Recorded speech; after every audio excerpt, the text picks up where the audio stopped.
You know, when I first saw him, he was just beautiful. He was just looked perfect, and you know, I'm thanking everybody, you know, thanking all the doctors and stuff, and I noticed kind of like a quiet in the room, and I didn't really, you know, think too much of it at the time. We're at the nursery now, and I got family there, and I'm, you know, showing off my new boy, and so then the doctor comes out and asks to speak with me, and so I go with the doctor. We go in this room.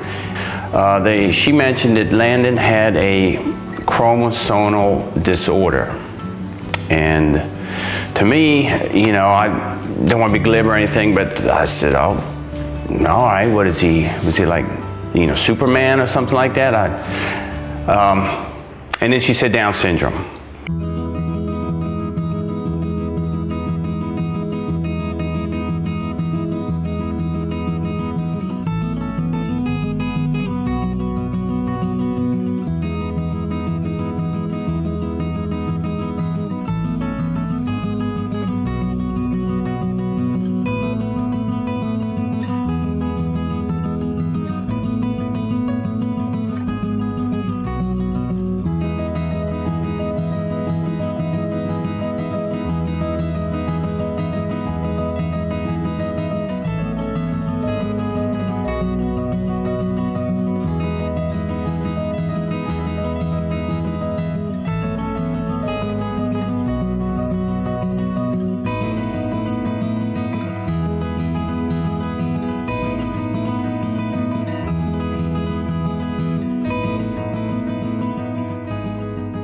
The doctors gave us a long list of things that were going to be wrong with him.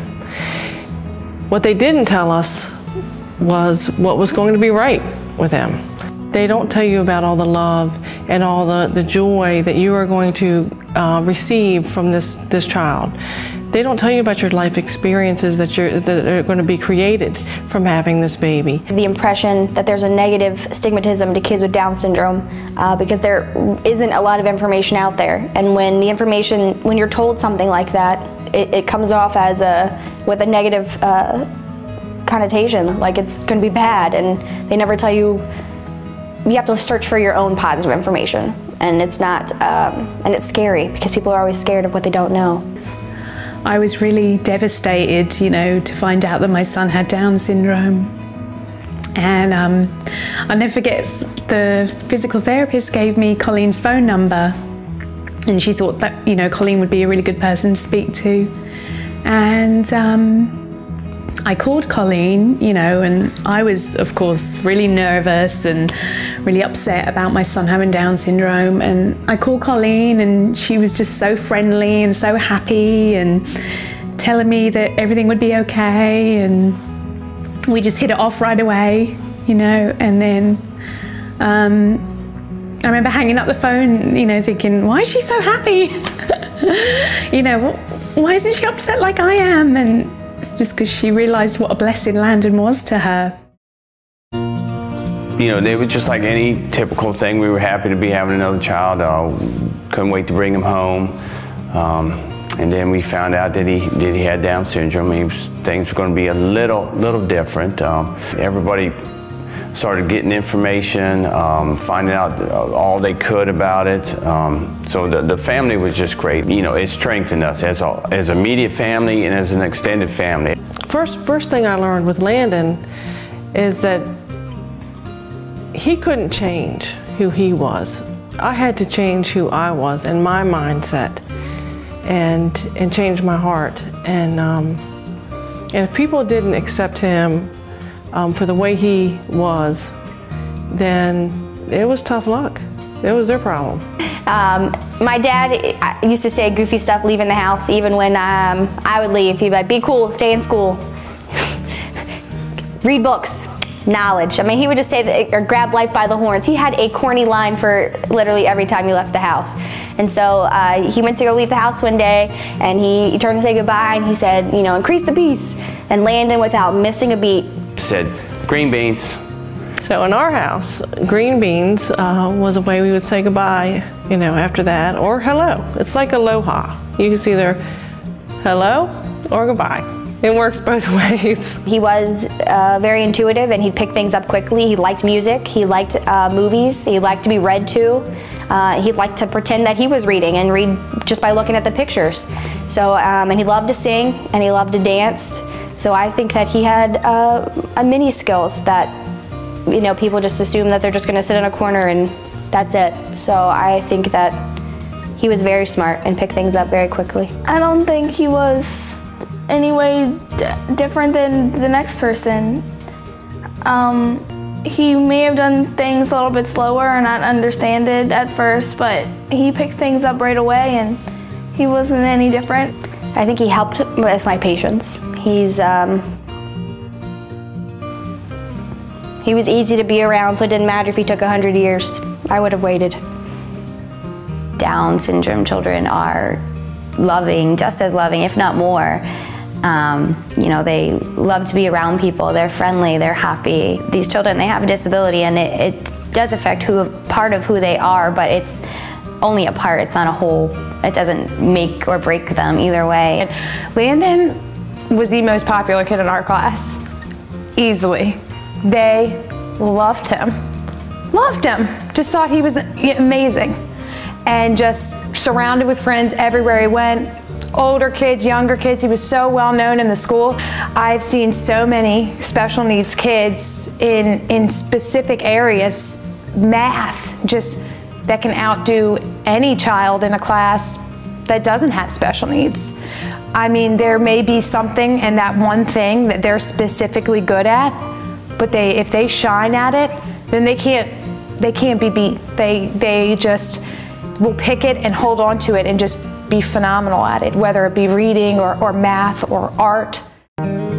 When Kale was born, the children were very young. The other two children, they were only 3 and 5. So, you know, as far as they're concerned, this is just their baby brother.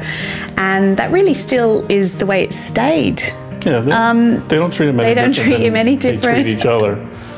In fact, I think sometimes they spoil him a little bit, and we have to sometimes tell them, don't let him do whatever he wants. Well, the question has come up before about, you know, do you worry about your siblings, you know, feeling responsible for them later on, or, you know, it might be a burden on them. But I think that's wrong. I think that's incorrect, because if they're raised in a family where it's the norm to look out for each other and love each other, it's not going to be anything unusual later on. And they love him so much that it's going to be the norm for them to want to look out for him and keep an eye on him, you know, as well as his cousins and his aunts and uncles. And, you know, I don't see it as being this great burden, you know, when they're in their 20s, oh my goodness, you know, something happened to mom and dad and we have to take care of Kale. I don't ever see that happening, you know, or being a burden, because of the way that we're raising them to look after each other. All 3 of them look after each other, you know, look out for each other.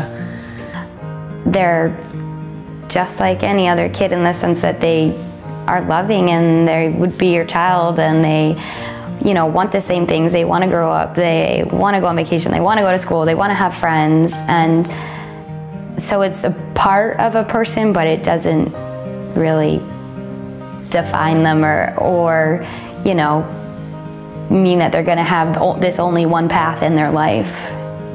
My daughter Grace came to me when Landon was about 2 years old, and she said, "Mom, I don't think Landon has Down syndrome anymore."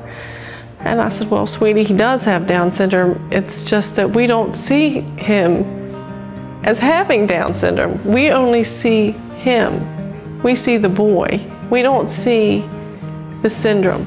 And that's what happens. You don't see what is wrong, you just see the love and you see what is right. What a lot of people don't understand is all the fun things that you get to do or you get to have with a child with Down syndrome are the exact same things that you have with a normal child. I remember there's an instance in our class where we were in the classroom and we had a huge fish tank in the classroom, and I saw that there was one of the toilet paper rolls stuffed inside the fish tank, and I looked around and I was like, all right, who did this? And Landon looked at me and raised his hand and said, I did it. And I said, oh yeah, you did it? You put that? And I said, okay, show me how. And he came over and he picked up another toilet paper roll and he went to stick it right back in there just along with the other one. And it's just like, you know, it's the same thing you're getting from any 6-year-old child, just that, you know, no filter, can't tell a lie. I think that if the positive information was out there and if people had more positive reinforcement available when they heard the news, that people would take more time to consider, you know, the possibilities of what their child could be and the life that they could have with their child. It just made me realize that, you know, it's not the end of the world.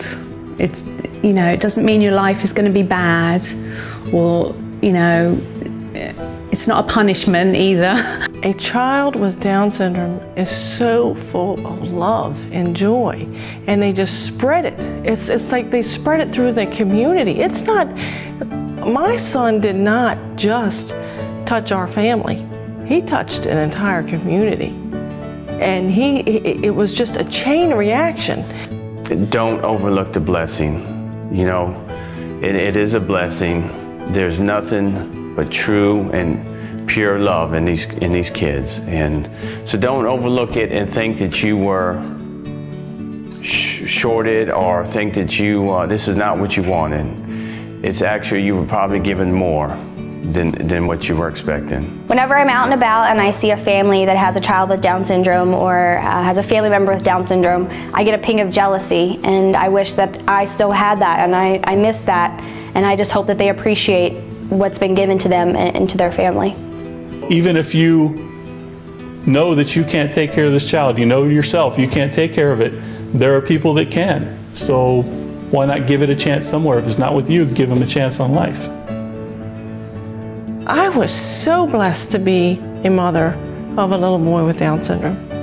And it was an honor. It was a great honor. It might be a little scary once you hear it, but talk to people that have been there and have children with Down syndrome, and I guarantee you that they will convince you that they are just such a blessing, and they are just pure joy and love, and just reach out to people that have children with Down syndrome and get the positive stories from them. You know, I think the medical field is a little bit behind in the advocacy for people with Down syndrome. They might bring up all the negatives and all the hardships you're going to face, and some might even suggest terminating the pregnancy, but it's just, I would say, search out and find people that have children with Down syndrome and these support groups and talk to them.